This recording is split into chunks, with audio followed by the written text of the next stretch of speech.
그 신명기 8장 8절에 그 가나안 땅, 젖과 꿀이 흐르는 땅의 식물들 7가지 이야기를 하면서 제가 감람나무 이야기가 나왔는데 상수리나무는 없었어요. 그럼에도 불구하고 제가 감람나무와 상수리나무에 대한 이야기를 잠깐 드렸었는데 7가지가 상징하는 게 그 뭐냐면 역시 하나님이 만드신 세상은 이런 거야. 또 이 땅에 들어가면 이런 것을 통해서 우리가 풍요로움, 또 넉넉함을 또 하나님의 은혜를 누릴 수 있는 거야. 라고 이제 그런 이야기를 했는데 특별히 그런 것들이 이제 나중에 이스라엘이 역사라고 할 때는 보통 우리가 왕조 시대라고 그래요. 조금 더 뒤로 이쪽으로 한번 와보실까요?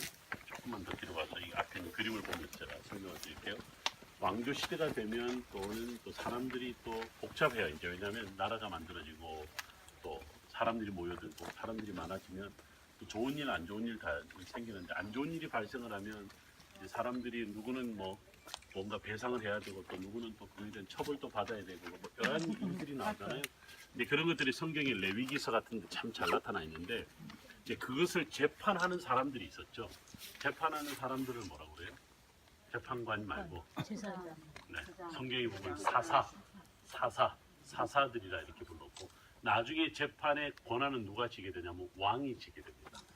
재판관의 이제 역할은 바로 왕이 그 역할을 합니다. 그래서 사사 시대에는 사사들이 하고 왕정 시대에는 왕들이 주로 이야기를 해요. 근데 제가 이렇게 나무를 갖고 이야기하면 이런 이야기 있어요. 자, 사사나 왕이 과연 어디서 백성들을 재판했을까 할 때 공교롭게도 그 재판 주변에 나무들이 발견이 되는데 대부분 다 상수리 나무 아니면 감람나무더라 이런 이야기를 해요.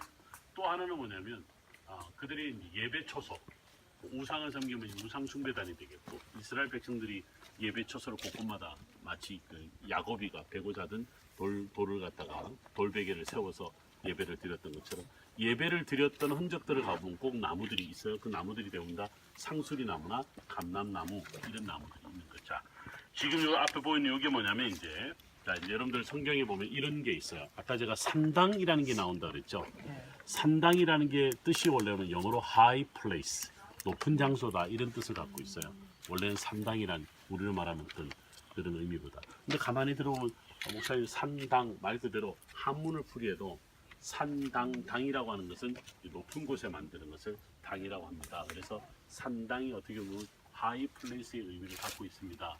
이렇게 이야기하는데 이걸 영어로 이야기를 하면요. high place라는 말을 어떻게 번역해 놓냐면 sanctuary 이런 말, 성소라는 말로 번역이 되어 있습니다. 그래서 이제 우리가 이렇게 헷갈릴 수 있는데요. 자, 그런데 우상을 숭배했던 곳은 산당 말고 또 이런 말도 있습니다. 신전, 영어로 템플이라고 그래요. 우리가 예루살렘 성전은 템플이지만 대문자 템플을 쓰고요. 일반적인 템플은 뭐냐면 신전은 소문자 템플을 써요. 그러니까 어쨌든 신전과 산당이 있다. 그러면 신전과 산당은 어떻게 달랐을까라고 이제 우리가 한번 공부를 해보는 거예요. 지금 여러분들이 보시는 이제 사람들이 있는 이 주변에 보니까 뿔 달린 재단이 보이죠. 이렇게 복구를 시켜놨습니다. 그리고 그 주변에 보면 이렇게 무슨 집들이 있었던 것처럼 방들이 쭉 이렇게 양쪽에 있는데 왼쪽만 이렇게 뚜렷하게 보여요. 자, 지금 재단이 있고요. 또 제사장들이 앉아서 기도하는 처소가 있고 주변에 여러 시설을 갖춘 이런 건물을 가리켜서 우리는 신전이라고 이야기를 합니다. 신전을 발견하기는 쉽지 않습니다. 그런데 이스라엘은 산당은 많은데 산당은 뭐냐면 덩그러니 높은 자리만 남아 있습니다. 그런 것들을 우리가 전문적으로 베마 그렇게 이야기를 하는데요. 자, 어쨌든 지금 보시는 이것이 이제 신전이었다라고 이야기를 하는 거예요. 여러분들 제 이야기 잘 들으시죠? 끄고 이야기도 잘 들리나요? 네. 자, 제 이야기를 조금만 우리 선생님들이 가르친 이야기다 생각하고 조금 한번 들어보세요. 단과 베델에다가 우상 숭배단을 만들었다. 여로보암이. 자, 여로보암이 왜 이걸 만들었냐면요. 처음부터 만들지 않았습니다. 성경 여러분들 열왕기상 13장을 읽어보면 12장, 13장 이렇게 이제 여러분들 북이스라엘 남유다가 나눠지는 이야기며 그 다음에 이제 여로보암이 어떻게 왕이 되며 왕 되고 난 다음에 무슨 일이 있어서 이 단과 베델에다가 우상 숭배단을 만들었는지 이야기가 간략하게 나오는데 여러분 이렇게 보세요. 나눠지기 전에 예루살렘 성전이 있었잖아요. 솔로몬 이후에 나눠졌으니까. 근데 모든 이스라엘 백성들은 이제 예루살렘 성전이 있고 나서부터는요. 다른 곳의 예배는 금지됩니다. 오직 예루살렘 성전에서만 예배를 드리게 되어 있습니다. 그래서 이제 절기 때마다 올라오고 그렇잖아요. 올라와서 예배드리고 돌아가는데 자 그런데 북이스라엘과 남유다 떡하니 나눠졌어. 예루살렘이 어디에 속해요? 유다에 속하죠. 자 그러면 북이스라엘은 어떻게 해야 돼? 이 사람들이 예배 초소가 없어져 버린 거야. 여로보암이요 통치자로서 능력은 인정받았는지 몰라도 심지어는 아히야라고 하는 실로 사람 아히야 하나님의 사람이 옷을 12조각을 나누면서 10조각을 주면서 네가 10지파를 다스릴 것이다라까지 예언까지 받아서 통치자로서 예언자도 예언을 해줬고 또 사람들이 추앙을 해서 왕으로서의 자격은 다 얻었는데 문제는 뭐냐면 절기 때 어디서 예배를 드리냐는 거예요. 그렇다고 자 이때만 자 우리 화해하자 야 예루살렘 갔다 와 이럴 수는 없잖아요. 그래서 단과 베델에다가 예배 초소를 만든 거예요.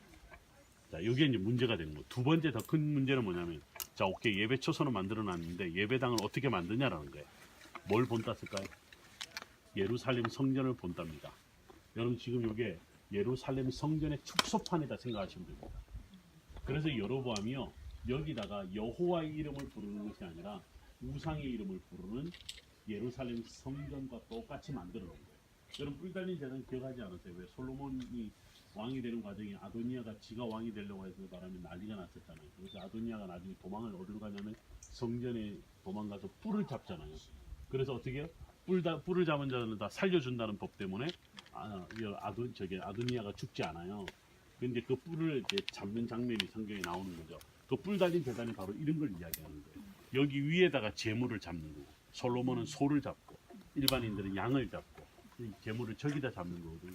저기 여러분들 실로에서 또는 광야에서 왜 그들이 예물을 드리거나 제물을 드릴 때 하나님 앞에 왜 이렇게 피워서 향을 위로 올려드리고 하는 번제, 소제, 속전제, 속건제 뭐 이런 제사들이 있잖아요. 그 제물들을 다 바치는 게 바로 저런 제단이었었거든요. 그런데 솔로몬 성전과 똑같이 만들었다. 이게 싸가지 없는 짓이었다. 소위 말해서 예루살렘 성전 외에다가 예배 초소를 만들었다는 게 문제고, 두 번째 사람들을 현혹하기 위해서 결국은 페이크를 만든 거죠. 예루살렘 성전과 똑같이 만들었다. 결국은 뭐냐면요, 자기 정권을 유지하기 위해서 자기 왕조를 지켜나가기 위해서 예배당을 만들었는데 그 예배당은 하나님이 인정하지 않는 예배당이었다. 이렇게 이야기 드립니다. 요즘요 저는요 이거를 제가 나중에 저와 언제 또 이걸 깊이 나눌 기회가 있으면 보셔야 되는 들으실 만한 건데요. 혼자서 예배 드리는 사람이 있어요. 혼술, 혼밥, 별 것들이 다 드리는데 요즘은 혼예배라 하는 거예요. 혼자서 스크린 앞에서 예배를 드리는 거예요. 여러분 이거는요 교회도 아니고 예배도 아니고 아무것도 아닙니다. 여러분 유대인 이스라엘 백성들이 여로보암이 이 짓을 한 거예요. 굳이 예루살렘 가서 그 먼 길을 찾아가서 그 제물을 갖다 바치면서 뭐 하려고 예루살렘까지 가냐, 이게 문제가 된 거예요. 지 마음대로 예배 초소를 만들었다는 거야. 지 마음대로 공동체를 깨면서 스크린 앞에서 혼자 예배를 드린다는 거예요. 이거는 단과 베델에다가 앞에다가 만든 예배 초소와 다를 거 하나도 없다는 거예요. 그럼 굉장히 이거는 정말 요즘에 별 것들이 다 설치면서 별 이론을 만들고 별 사상을 만들어서 자꾸 공동체를 깨고 있습니다. 한국 교회를 무너뜨리는 세력은 우리 안에 있다는 걸 여러분 잘 아셔야 돼요. 그래서 우리가 어떻게 보면 예배라고 하는 것이 어디에서 드려도 좋지만, 그러나 그 공동체가 함께 여호와의 이름을 부르고 또 함께 성경을 읽고 함께 예배 찬양을 올려드리며 이거 하는 것이 굉장히 중요한 부분이었다라는 것을 우리가 볼 수 있습니다. 자 어쨌든 그 당시 구약을 이야기하는 거예요. 구약을 이야기하는데 그때 당시에 단과 베델이다 우상 숭배단 자체가 설사 그들이 여호와의 이름을 불렀다 할지라도 하나님이 보시기에는 그게는 우상이었어요. 우상이었다. 그걸 여기다 만들었어요. 단과 베델에다. 여러분 이걸 잘 기억해. 근데 제가 이렇게 열심히 설명드리는데요. 아까 올라오는데 살짝 들리는 이야기는 여기가 에덴 동산인 거지. 자, 이제 여기 가서 갔는데 이스라엘에 가니까 김진삼 목사가 뭐 거기가 텔단이 에덴 동산이래.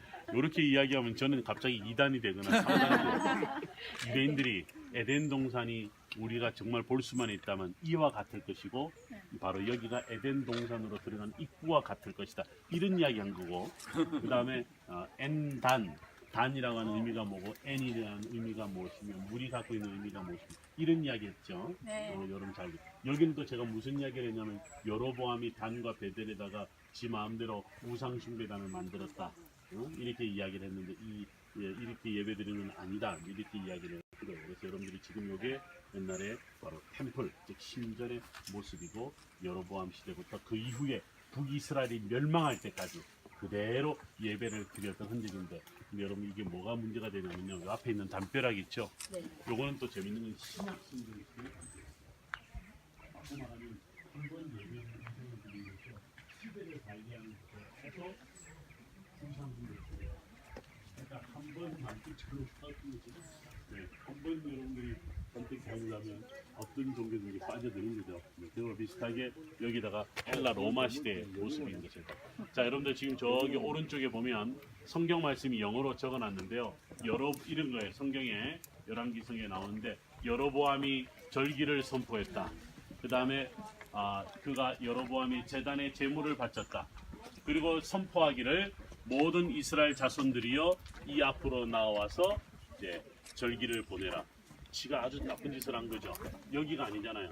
절기라고 하는 것은 예루살렘이고 예루살렘 성전이었는데 지금 보시는 것처럼 열왕기상 12장 아까 제가 12장 13장에 나오는 이야기에 나오는 것처럼 여로보암이 지 마음대로 제사장도 세우고 지 마음대로 뭐 우상 숭배 만들고 지 마음대로 한 거예요. 바로 여기가 그 핵심입니다. 잘 들으셨습니까?